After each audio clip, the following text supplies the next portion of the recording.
The aluminum skin of a heavy bomber could transform from protective shell to death trap in the span of a heartbeat when those German 20mm rounds found their mark. Picture the way those autocannons worked, cycling through ammunition at rates that seemed impossible, each shell packed with enough explosive force to tear through metal like it was paper. The Fokker-Wulf pilots knew exactly where to aim, and the Messerschmitt aces had spent countless hours practicing their approach angles, learning the exact moment to squeeze the trigger when closing in from dead ahead. During those brutal months spanning 1943 into 1944, the skies over Europe became a proving ground for these tactics. The German fighters would position themselves miles out, waiting at altitude, watching as the American formations droned closer. They studied the box formations, counted the aircraft, calculated the timing. Then they would roll over and dive, building speed until they were screaming down toward the oncoming bombers at combined closure rates that defied comprehension. In those final seconds before opening fire, both pilots could see each other clearly through the windscreens, two men hurtling toward mutual destruction at hundreds of miles per hour. The shells themselves were engineering marvels of their time, each one carefully machined to specific tolerances.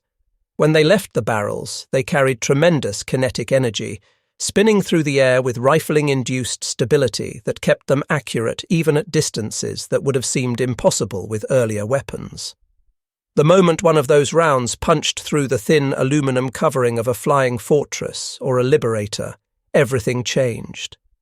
The shell would penetrate the outer skin, travelling through whatever lay beyond, whether that was empty air, structural members, fuel tanks, or human bodies, before the tiny fuse detected enough resistance to trigger detonation. Inside the bomber, the explosion was catastrophic in its immediacy. High explosive fragmentation would spray in every direction, shredding hydraulic lines that controlled critical flight surfaces, severing electrical cables that powered essential systems, puncturing fuel lines that immediately began spraying volatile aviation gasoline into the slipstream. The crews inside had no time to react to individual hits. One moment everything was normal, the sound of engines filling their ears through inadequate insulation. The next moment orange fire and black smoke were erupting from somewhere they could not see, and the intercom was filled with urgent voices trying to report damage, calling for help, screaming warnings that came too late. The tail gunners occupied the loneliest position in these aerial battles. Isolated in their cramped compartments at the extreme rear of the aircraft, they were often the first to spot the incoming fighters. They would track the distant specks growing larger, their hands tightening on the controls of their twin 50s, waiting for the enemy to come within effective range. But the German pilots understood this vulnerability perfectly. They would angle their attacks to minimize exposure to the tail guns, or they would coordinate with wingmen to split the defenders' attention, forcing impossible choices about which threat to engage. When the 20mm shells began impacting around the tail position, the results were horrific. The enclosed space amplified every hit, and the thin armor plating that was supposed to protect the gunner became a cage that concentrated shrapnel and heat. Some tail gunners reported being blinded not by direct hits, but by the flash of explosions happening just beyond their vision, the brilliant orange light overwhelming their dark adapted eyes in an instant. Others described the way the plexiglass would star and crack, how the cold air at altitude would suddenly shriek through the holes, how they would keep firing even when they could no longer see clearly, just pointing their guns at where the tracers seemed to be coming from and holding down the triggers until the barrels glowed red. The engines were primary targets for the attacking fighters, and with good reason. Each radial engine represented not just propulsion, but also electrical generation, hydraulic pressure, and in some cases heat for the crew compartments. The Wright Cyclones and Pratt & Whitney radials that powered these bombers were remarkable pieces of machinery, 18 cylinders arranged in 2 rows, each one firing in sequence to turn the massive propellers. When armor-piercing rounds penetrated the cooling fins and punched into the cylinder heads, oil and coolant would begin spraying immediately. The pilots in the cockpit would see the gauges swing wildly, temperatures climbing, pressures dropping, and they would have to make instant decisions about feathering the propeller, shutting down fuel flow, hoping the fire suppression systems would work. But fires at altitude were particularly vicious. The oxygen-rich environment meant that any ignition source would burn with terrible intensity. The aircraft carried their own oxygen systems, high-pressure bottles feeding regulators that allowed crews to breathe in the thin air above 20,000 feet. When shells penetrated these systems, the pure oxygen would feed any nascent flames, turning small fires into infernos within seconds. Crews described seeing blue flames running along oxygen lines, following the path of the plumbing through the aircraft's interior, igniting everything combustible they encountered.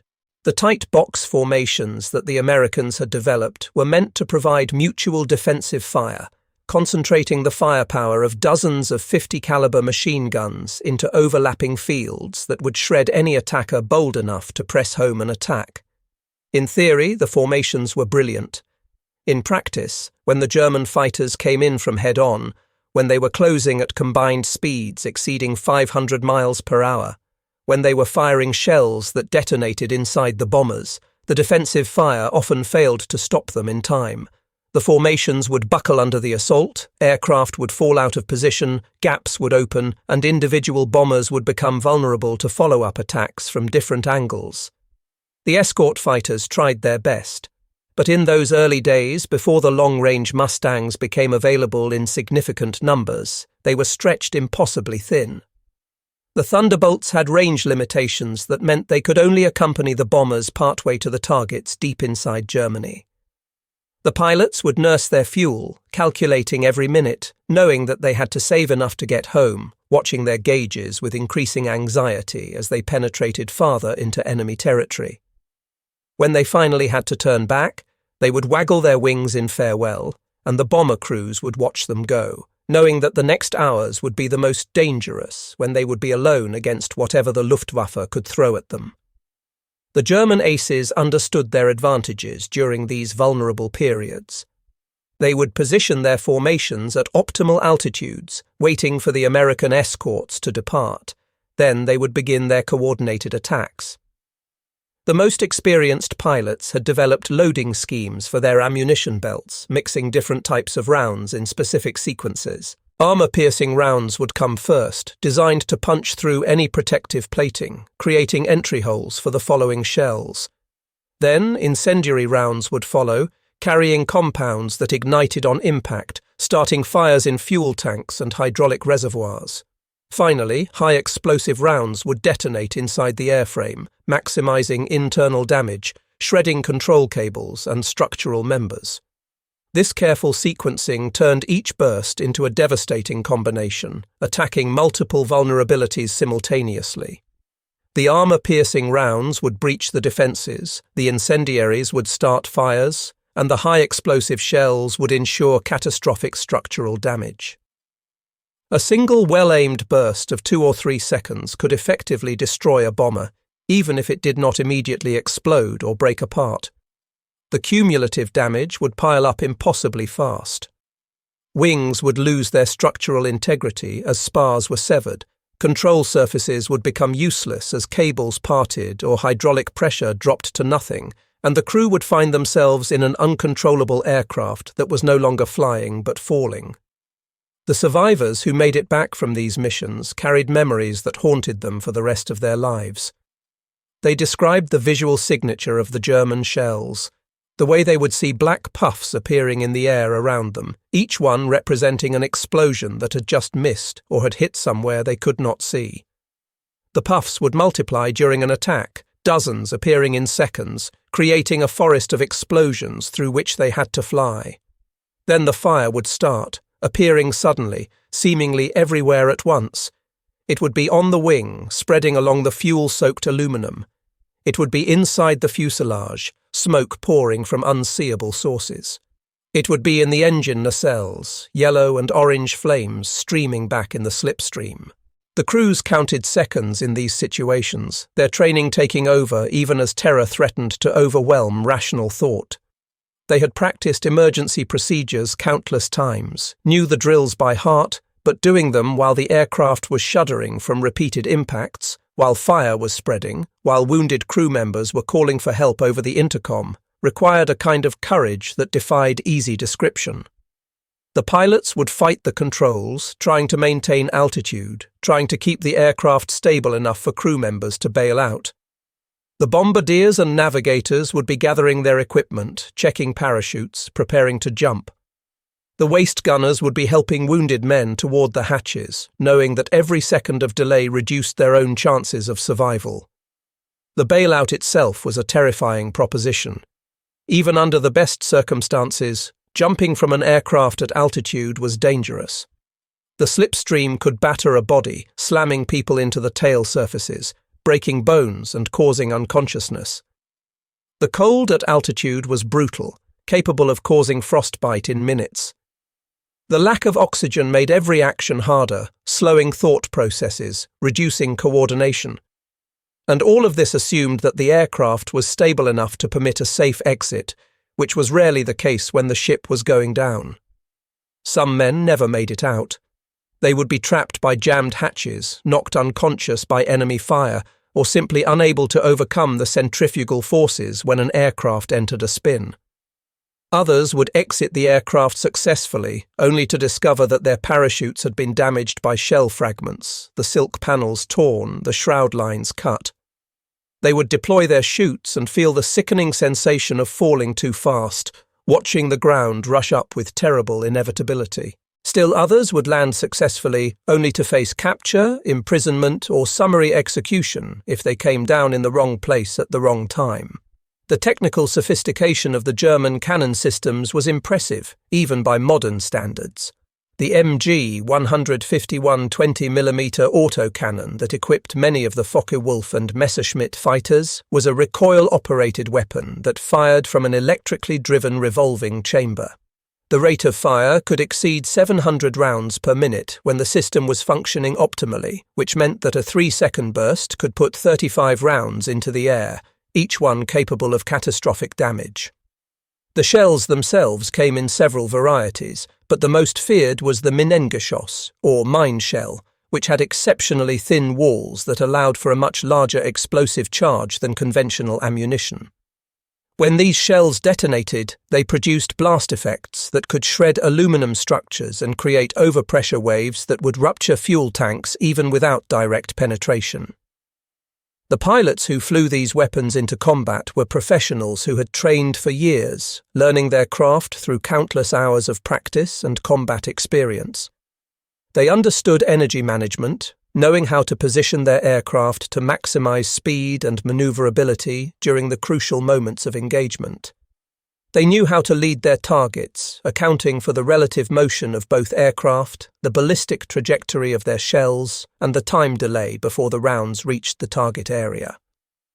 They knew how to coordinate with their wingmen, setting up crossing attacks that would overwhelm the bombers' defensive fire, creating impossible dilemmas for the American gunners who could only point their weapons in one direction at a time.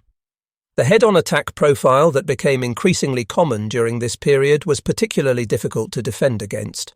When a fighter approached from dead ahead, it presented the smallest possible target to the bomber's guns, while simultaneously targeting the bomber's most vulnerable aspect.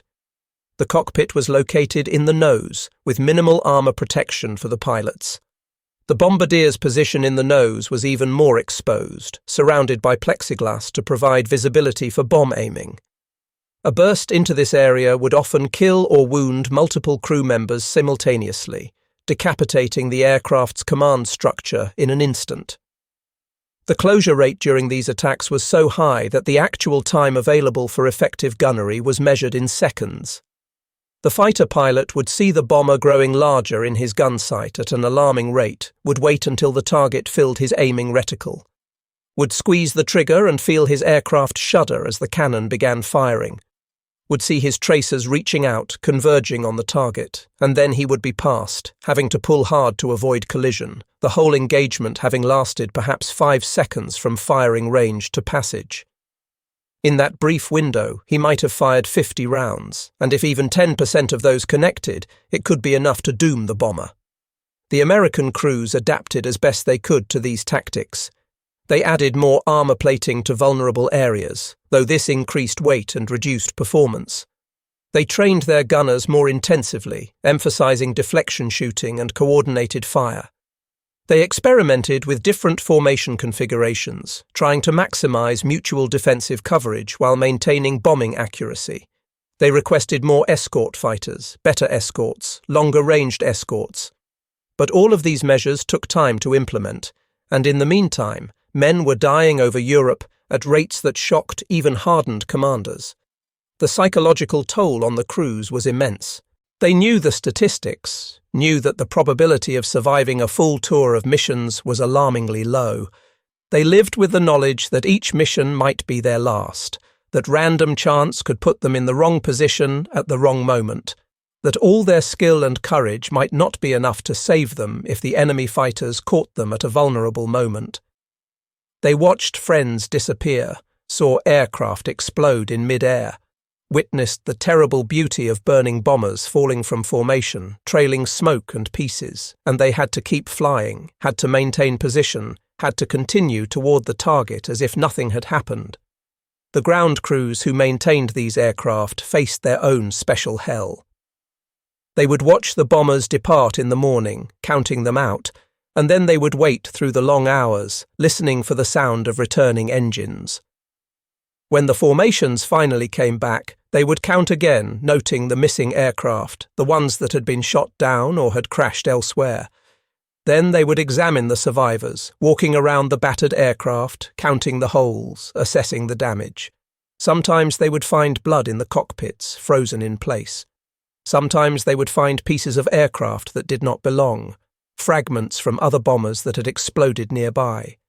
Sometimes they would find damage so severe that they could not understand how the aircraft had made it home. The repair work was intensive and never-ending. Holes had to be patched, skin replaced, structural members reinforced or replaced entirely. Hydraulic systems had to be bled and refilled. Electrical systems had to be traced and repaired. Engines had to be changed out when they had been damaged beyond field repair capability. The ground crews worked through the nights under blackout conditions, knowing that their work directly affected the survival of the air crews who would fly these aircraft on the next mission. They took pride in their work, in returning damaged birds to flight status, in keeping the bombers flying despite the punishment they absorbed. The German fighters continued to evolve their tactics throughout this period, responding to American countermeasures with new approaches of their own. When the Americans strengthened their nose armament, the Germans began attacking from different angles, using diving attacks from above, or climbing attacks from below, or high-speed slashing passes from the side. When the Americans tightened their formations, the Germans used heavier weapons, mounting 30mm cannon that could destroy a bomber with a single well-placed hit, though at the cost of reduced ammunition capacity and lower muzzle velocity. Some German units experimented with bomber destroyers, heavily armed and armoured variants that could absorb defensive fire while pressing home their attacks. These aircraft sacrificed speed and manoeuvrability for firepower and protection, mounting batteries of cannon and rockets that could devastate entire formations. The FW-190 variants equipped with underwing rocket tubes could fire salvos of 21cm rockets into bomber formations from outside effective defensive gun range, creating massive explosions that would scatter the boxes and create openings for conventional attacks. The rockets themselves were unguided, little more than artillery shells with primitive fuses, but when fired in salvos into dense formations, they did not need to be precise to be effective. The arrival of the long-range escort fighters eventually changed the calculus of these battles. The P-51 Mustang, with its laminar flow wing and efficient engine, could accompany the bombers all the way to targets deep inside Germany and still have fuel reserves for combat. When these escorts began appearing in significant numbers, the German fighters found themselves facing a new threat. No longer could they wait in safety for the short-range escorts to depart. Now they had to contend with capable enemy fighters throughout the entire mission profile, and the Mustang pilots were aggressive, experienced, and well-trained. The American escort pilots developed their own tactics, learning to position themselves advantageously, to watch for the telltale signs of German fighters forming up for attacks, to intercept them before they could reach the bombers. They would fly weaving patterns above and around the bomber formations, maintaining altitude advantage when possible, ready to dive on any enemy fighters that attempted to attack. When they spotted German formations, they would call them out over the radio, coordinate their response, and then dive to engage, accepting the temporary loss of altitude in exchange for the speed and energy needed to catch the enemy fighters. The dogfights that resulted were chaotic and deadly, aircraft wheeling and diving and climbing, trying to get onto each other's tails, trying to achieve firing position for long enough to get off an effective burst. The pilots would pull hard turns that pressed them into their seats with forces that greyed out their vision, would push over into dives that made their aircraft shudder and their speed indicators swing into the red, would climb until their engines were gasping in the thin air and their airspeed was bleeding away to nothing. They would watch their mirrors and their sixes, would call out enemy positions to their wingmen, would fire when opportunities presented themselves and curse when they missed, would feel their aircraft shudder when enemy rounds found their mark. These engagements often took the fighters far from the bombers, leaving gaps in the escort coverage that savvy German pilots would exploit. They would watch for these openings, would position themselves to take advantage when the escorts were drawn away, would launch quick attacks on stragglers or damaged bombers that had fallen out of formation. The bomber crews learned to dread falling behind, knowing that once they were alone, they became priority targets for any enemy fighters in the area. They would push their damaged aircraft to their limits, trying to maintain position, trying to stay within the protective envelope of the formation's defensive fire. The stragglers who could not keep up faced terrible choices. They could try to make it home alone, knowing that they would likely be hunted down and destroyed. They could try to find another formation to join, though getting strange bombers to accept them into their defensive positions was difficult. Or they could head for neutral territory, Switzerland or Sweden, accepting internment rather than risking destruction or capture. Some crews made it to neutral countries and lived out the war in relative comfort, while others were shot down miles from safety, their gamble having failed.